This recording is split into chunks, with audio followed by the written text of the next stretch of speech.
పాకిస్తాన్లో ఉగ్రవాదులను ఏరివేయడానికి భారత సైన్యం అద్భుతంగా పోరాటం చేస్తోందని, పెహల్గాంలో 26 మంది పర్యాటకులను ఉగ్రవాదులు కాల్చి చంపడం కలిసివేసిందని మాజీ మంత్రి ఎమ్మెల్యే హరీష్ రావు అన్నారు. ఉగ్రవాదాన్ని అంతం చేయాలని, భారతదేశంలో శాంతి నెలకొల్పాలని దుర్గాప్రసాద్ స్వామీజీ ఆశీస్సులతో చేసే ఈ హోమం ఫలించాలని కోరుకుంటున్నట్లు తెలిపారు. సిద్దిపేటలో శ్రీ శ్రీ శ్రీ దుర్గాప్రసాద్ స్వామివారి ఆధ్వర్యంలో శ్రీ సంతోషిమాత దేవాలయంలో 108 హోమకుండాలతో హనుమాన్ యజ్ఞం కార్యక్రమంలో పాల్గొన్నారు. అంతకుముందు ఎమ్మెల్యే క్యాంప్ కార్యాలయంలో భారత్ పాకిస్తాన్ యుద్ధంలో వీరమరణం పొందిన జవాన్ మురళీ నాయక్ చిత్రపటానికి పూలమాలలు వేసి ఘనంగా నివాళులర్పించారు.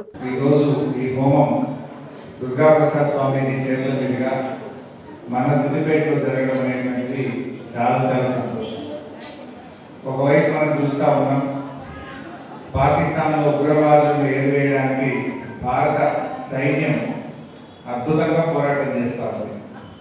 మొన్న అమాయకులైనటువంటి 26 మంది పర్యాటకులను మరి ఆ ఉగ్రవాదులు కాశ్మీర్లో కాల్చి చంపడం మా అందరినీ కూడా కలిసివేసింది.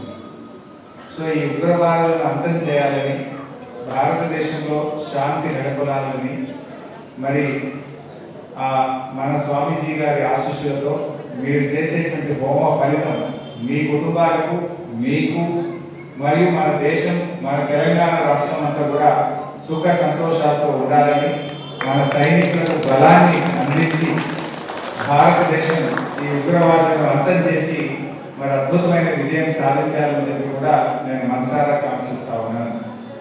దుర్గాప్రసాద్ స్వామీజీ గారికి మన సిద్దిపేటకు ఎంతో అవినాభావ సంబంధం ఉంది. స్వామీజీ గారు తెలంగాణలో మొట్టమొదలు మన సిద్దిపేటలోనే ఈ భిక్షా కార్యక్రమానికి నాంది పలకడం అంటే దానికి స్ఫూర్తి దుర్గాప్రసాద్ స్వామీజీ గారు. ముఖ్యంగా ఈ హనుమాన్ దీక్షకు మరి రూపకల్పన చేసి ప్రజలందరినీ కూడా, ముఖ్యంగా యువతను భక్తి మార్గంలో మంచి సరైనటువంటి నడవడికతో మంచి భవిష్యత్తు కోసం సక్రమంగా నడిచే విధంగా ఈ మాలా కార్యక్రమాన్ని ప్రారంభించి యువతకు ఆ హనుమంతుడి యొక్క మంగళాశాస్త్రాలు అందిస్తూ, హనుమంతుడి యొక్క దీవెనలు అందిస్తూ, స్వామివారి మంగళాశాస్త్రాలు అందిస్తూ మరి ఈ మంచి కార్యక్రమం చేపట్టారు.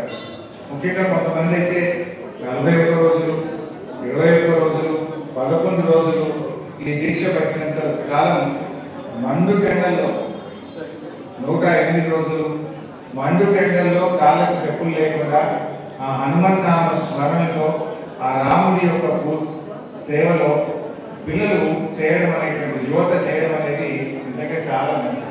అంటే ఒక రకంగా హిందూ ధర్మ పరిరక్షణ జరుగుతూ ఉంది. భక్తి భావాన్ని పెంపొందిస్తున్నాను. ప్రజలను మంచి ఆలోచనలో, చెడు మార్గాలు అనుసరించకుండా, చెడు ఆలోచించకుండా మరి మంచి మార్గంలో ప్రయాణించడానికి ఇది ఎంతగానో దోహదం చేస్తూ ఉంది.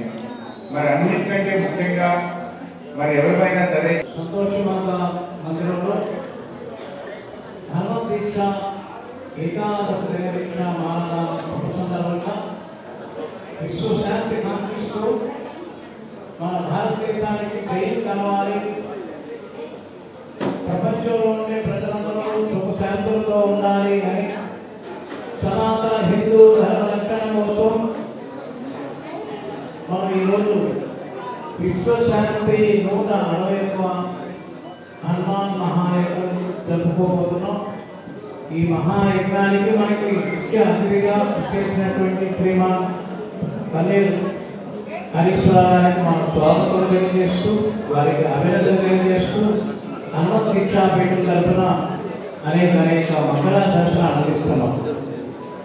ఈ శుభ సందర్భంగా హనుమంతుడి యొక్క శక్తి వారి నిండా సంపూర్ణంగా ఉండాలని, వారి ద్వారా మన రాష్ట్ర రక్షణలో ముందుకు సాగాలి అని, ఆంజనేయ స్వామి యొక్క ఆశీర్వాదం ద్వారా వారు ఎన్నో ఉన్నత పదవులకు వెళ్ళాలి, వారి ద్వారా ఈ రాష్ట్రం ముందుకు సాగాలని మేము కాంక్షిస్తూ అనేక మంగళ దర్శనాలు అందిస్తూ